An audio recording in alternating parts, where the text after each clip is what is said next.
instead, buy a house on the island anywhere between $100,000 to $500,000. A pretty sweet deal, too, for the price of one, especially in today's economy.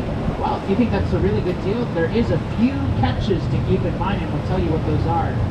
The first, you have to remember that many of these houses were built in the 1930s, and they are wooden houses. So you know that they are well built, but there's room for depreciation and wear and tear. The price is fixed and non-negotiable, so whatever they have for the listing, that's what you have to pay, and no discounts allowed. So then you come to me and say, well, I think that's a pretty good deal. I may as well get two houses.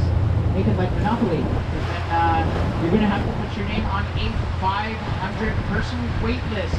That's how many people are waiting to buy a house here on the island. But wait, it gets worse. There's even more restrictions. On that list, every individual, those are the only people who are allowed to buy a house here on the islands, and for that reason, they pay $50 every year just to keep their names on the list. So it's a pretty hefty investment for something that you have no guarantee of being able to buy. They say between 2013 and 2014, 32 spots on the wait list became available, either because people just didn't want to wait anymore, or they found a house elsewhere. And the city figured it wouldn't be fair to just let anyone apply, so they drew up a lottery to see who would win the 32 waitlist spots. As many as 266 people applied for the lottery.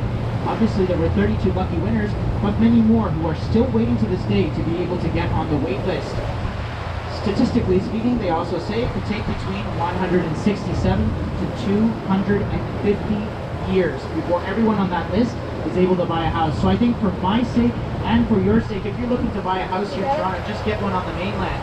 Sure, you're going to pay $1 million for that, but at least you'll get the house sooner rather than later, and certainly in your lifetime too. Now if we turn our attention to the city skyline, take a good look at